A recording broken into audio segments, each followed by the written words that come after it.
ভিডিওর মতো যদি ডিলেট অপশন থাকতো জীবনে, তাহলে জীবন থেকে অনেক কিছু বাদ দিয়ে দিতাম। সুপ্রিয় দর্শক, আসসালামু আলাইকুম। সবাই কেমন আছেন? আলহামদুলিল্লাহ, আমি ভালো আছি। আমার ভিডিওটা যে দেখছেন সবার শুভকামনা নিয়ে আজকে শুরু করছি। আজকে সকাল সকাল উঠেই আগে থালা বাসনগুলো ধুয়ে নিচ্ছি।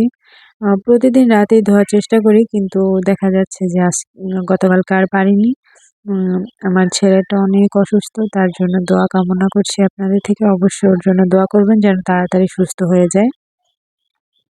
তো এটাকে কি বেচিং বলে না সিঙ্ক বলে একটু জানাবেন তো? আমি বেচিংই বলি। তো আমার এখানে না থালা বাসন ধুতে একদমই ভালো লাগে না। সত্যি আমার ছেলেটা যদি একটু বড় হতো, তাহলে মানে হাঁটাহাঁটি করতে পারতো, তাহলে ওকে নিয়ে আমি আমাদের এখানে পুকুর আছে, পুকুরে এই থালা বাসনগুলো ধুইতাম। আর এই যে লিকুইড সাবানটা আছে না, এটা দিয়ে আমার ভালো লাগে না। মনে হয় যে অপরিষ্কার দাগ ছোপ এগুলা যায় না। আর আমাদের যে মাটির চুলোয় রান্না করা হয়, ছাই মাটি, ওটার সাথে যদি একটু উম দেখা যায় হুইলের গুঁড়া বা ডিটারজেন্ট পাউডার মিশানো যায়, তো একদম ধবধবে চকচকে হয়ে যায় থালা বাসন। সত্যি বলছি, আপনারা একদিন ট্রাই করে দেখতে পারেন।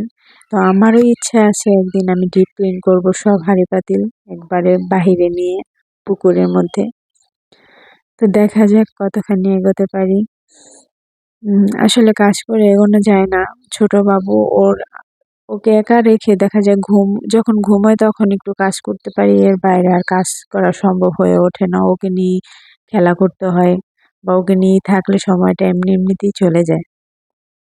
তো দেখছেন, আপনাদের সাথে কাজ করতে করতে অনেকগুলো কথা বলে ফেললাম। তো সেই একটি পুরনো কথা, আমার ভিডিওটা লাইক দিয়ে দেখা শুরু করবেন।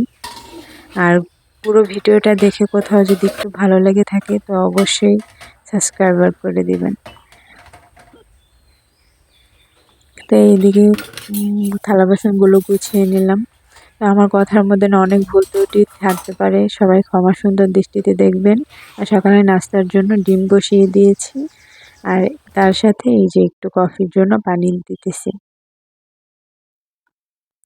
প্লিজ পুরো ভিডিওটা ওয়াচ করবেন, আর একটা আপনার কমেন্ট লিখে যাবেন।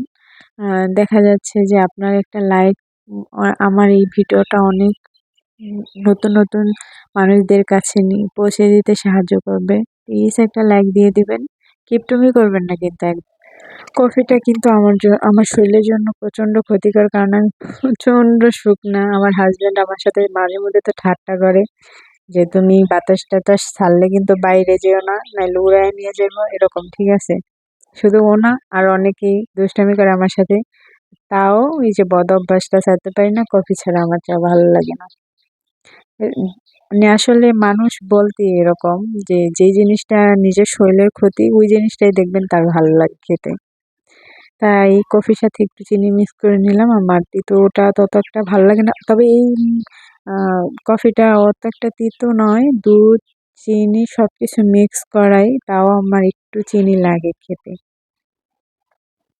তো এদিকে ডিমটা সিদ্ধ হয়ে গেছে, তো ডিমটা নামিয়ে তারপর ছুলে নিব।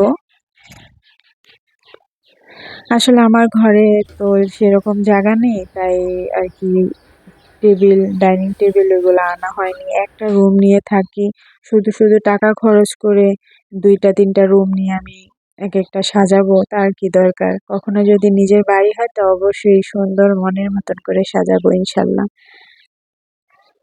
তো এই বিস্কুটগুলো না ভীষণ ভালো লাগে। তো আমার ছেলে অন্য কিছু খাক না খাক, এই বিস্কুটটা হাতে নিয়ে বসে থাকতে ও ভীষণ পছন্দ করে। মানে একটু একটু খায়, ওইভাবে খেতে পারে না, দাঁত হয়নি তো তাই। তো আনছি, দেখছেন কিভাবে ভেঙে গেছে, জানি না কিভাবে ভাঙলো প্যাকেটের মধ্যে। তো সকালে নাস্তা এটা দিয়ে শুরু করলাম। তো খাওয়া শেষ করে যখন বসছি বাবুরে নিয়ে, ও ঘুম থেকে উঠে গেছে, দেখেন কি করছে। মানে সারা রুম তার খেলনা দিয়ে অগোছালো করে রাখবে, আর ওইদিকে মনে করেন যে গাড়ির চাকা চুকা ভাঙ্গে তারপর চাকা নিয়ে বসে থাকবে। এই হয়েছে পরিস্থিতি। তো এদিকে আমি ওকে ঘুম পাড়িয়ে ওর উম উম সবকিছু গুছিয়ে নিতেছি খেলনাগুলো, তারপর আমি রান্না করতে চলে যাব।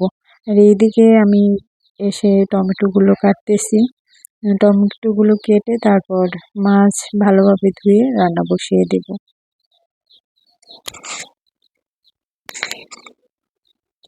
আসলে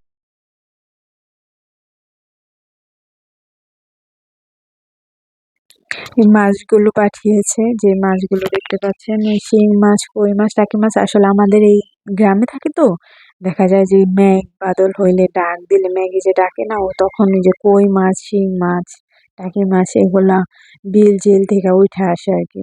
তো আমার বাবা এগুলা ধরে আনছে, তো ওর থেকেই আমার মা কিছু দিয়ে গেছে, আজকে ওইগুলাই রান্না করবো।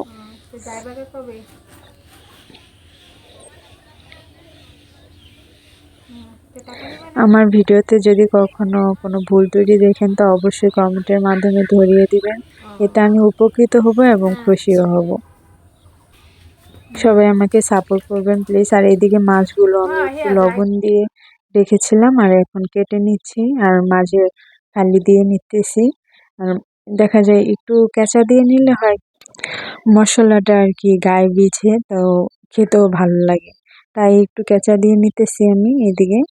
তো লবণ দিয়ে এটা ভালোভাবে ধুয়ে নিব, তারপর ভেজে রান্না বসাবো।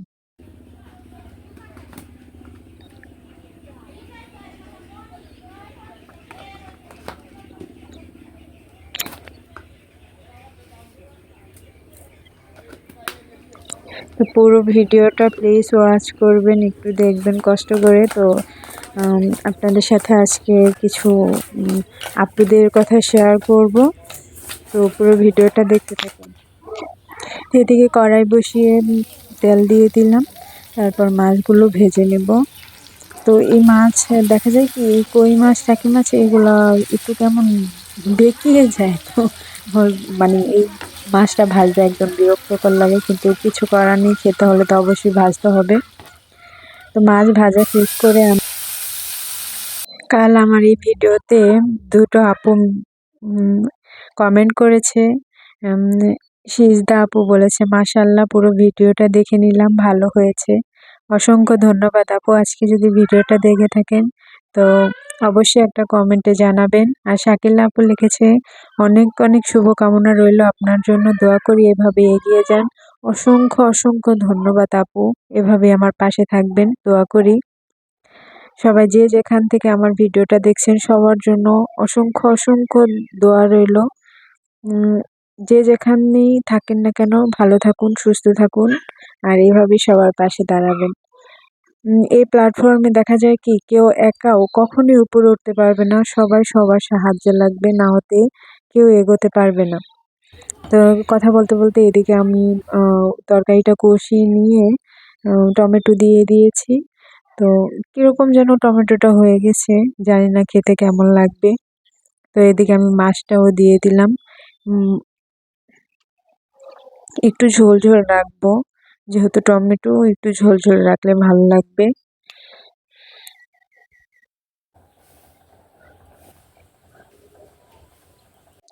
মানুষ যেহেতু একা আমি, তাই মানে খাওয়ার কোনো এরকম আর রান্না বান্নার ওরকম প্যারা থাকে না। যেমন আজকে এক পদ মাছ আর হচ্ছে উম আলু ভাজি করব, এতেই আমার হয়ে যাবে যথেষ্ট। আজকে আর ডাল রান্না করব না। আজকে আর ভিডিওটা বেশি লং করব না, আজ এ পর্যন্তই। সবাই ভালো থাকবেন, সুস্থ থাকবেন। আল্লাহ হাফেজ, আসসালামু আলাইকুম।